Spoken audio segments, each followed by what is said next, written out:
Up next, we have Andrew. Good morning. Thankful to be here. My name is Andrew. I am a fourth year at the University of Alabama at Birmingham, and I am applying neurology.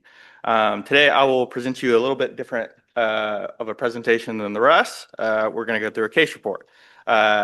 Just by a show of hands, is anyone a neurologist or an ophthalmologist? Okay, awesome. So today's presentation is non-arteritic anterior ischemic optic neuropathy secondary to optic disc drusen in a pediatric patient. This is our general guideline. So let's start. The introduction for us is I'm going to go through a case of a rare case of non-arteritic anterior ischemic neuropathy, NAION, in a healthy 9-year-old female. This is, at its given time, the youngest patient documented in the literature with its risk sets. This patient has no systemic vasculopathies, no metabolic risk factors, no environmental exposures that are typically associated with NION. So we'll talk about what is NION. There are a variety of causes. There's sort of a controversial pathophysiology, and generally it's thought to be an infarct within the optic nerve head. So the common risk factors are hypertension, chronic vascular factors, medications, optic disc drusen, and age. For this particular patient, her only risk factor is an optic disc drusen. In pediatric patients, the most common reported case reports and instances are either medication or hypertension. There are, JAMA has recently put out this is relevant to the coming field, but JAMA has recently put out an article about GLP-1s causing this. There's an isolated case report of like an 11-year-old that was dehydrated and had massive elevation gain. But these are the most common risk factors. Dialysis is the most common thing you'll see in older adults or younger kids. And NION is actually more common in significantly older adults, so plus 65. So the symptoms are, in the field of the eye, a little non-specific, decreased visual activity, color vision issues, Marcus gun pupils or RAPDs, swollen optic nerves, and visual field defects. And the treatment is a little interesting too. There's limited data on treatment of NION. You can do steroids or anticoagulation depending on the risk factor, but the primary thing you would want to do is address the primary underlying cause. Visual acuity typically stabilizes within 2 months, not always, but there are a few other things that we'll address where visual acuity does not stabilize. So for this patient, optic disc drusen is essentially a calcified nodule made up of mucoproteins. There is some inheritance pattern to it. So if your mother has optic disc drusen, you could typically have it. It's not rare in the scheme of things, but the statistics are there, 3.24 to 1,000. And symptoms are typically asymptomatic. They're incidentally found for optic disc drusen, not NION. So for our actual case presentation, we have a 9-year-old that pretty much presented to Callahan Eye in Birmingham after being seen at her regular optometrist with the pretty much referral reason of the unilateral optic nerve head elevation.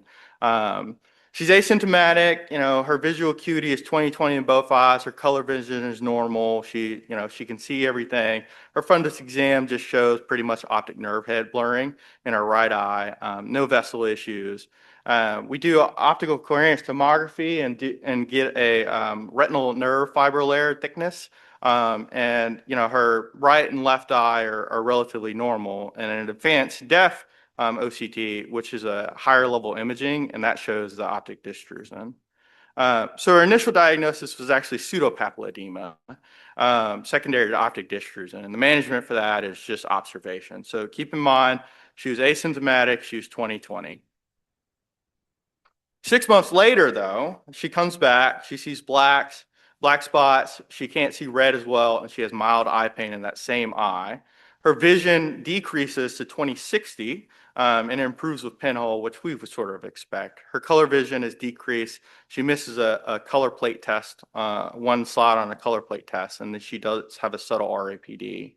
Her fundus exam shows a worsened optic nerve head elevation, and her OCT shows an increased RNFL, which indicates that she has some edema in the back of her eye. She has a Humphrey visual field analysis, which many of you may know is where you sit in a box and click the annoying button, but she has a superior altitudinal defect. So this is sort of where it gets interesting, I guess. When you're presented with such a case, there are many things under the sun that can cause issues with your eye. So, we do an MRI brain of orbits. We do pretty much a long line of labs, most important ones for us. Anytime someone's complaining about issues like this and they're recurrent, you can test for MOG antibodies and aquaporin 4 antibodies, looking for MOGAD and NMOs particularly. And then we do genetic testing for all optic neuropathies. Ultimately, she ended up getting IV methylpred 3 days, a very standard treatment for neurologists and ophthalmologists alike. But she does improve. Her outcome and final diagnosis, her vision acuity originally returned to baseline. And her RNFL, the thing that is indicating that she has optic nerve swelling, eventually settles down. Her final diagnosis is the non-arteritic anterior ischemic optic neuropathy, likely secondary to ODD, and she's stable as we've seen her recently.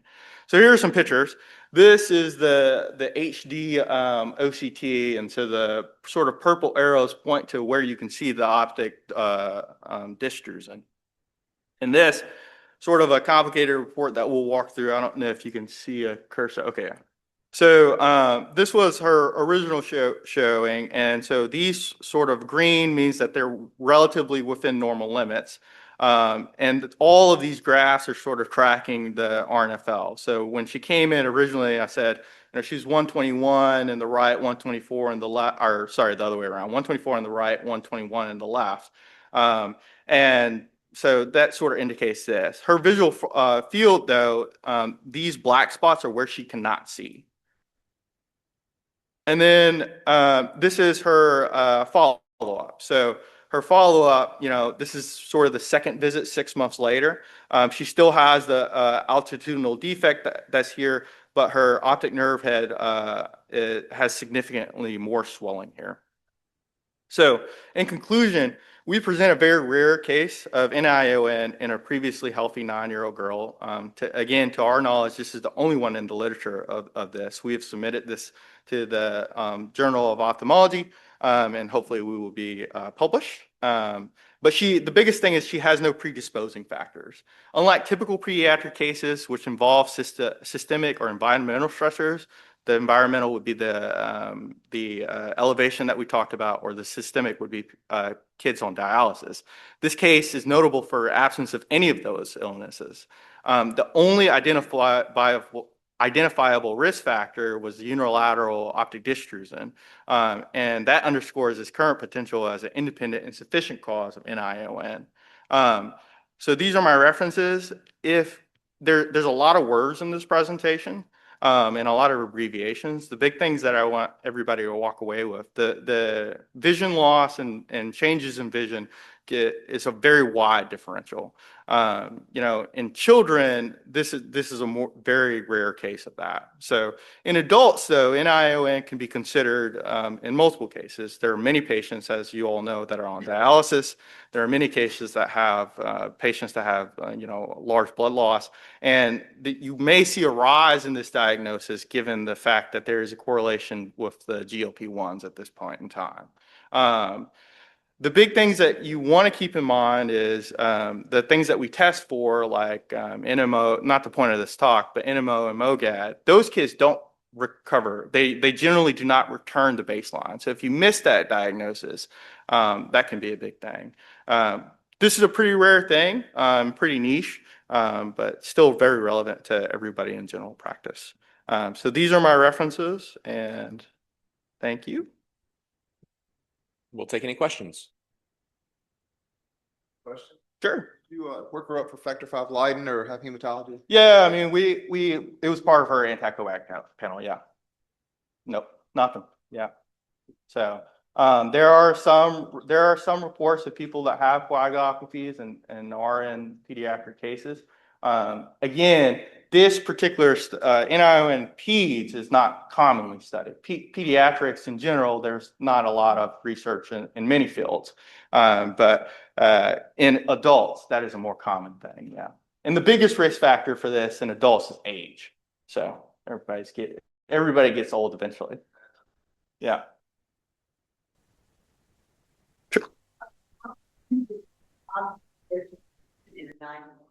It's not. So, I mean, again, you know, the general thing, it's hard to assess that because, you know, a 9-year-old would routinely have to get an optical coherence tomography to catch it, right? Most kids are asymptomatic. They may have it, they may not have it, and they may not know until it gives them a problem.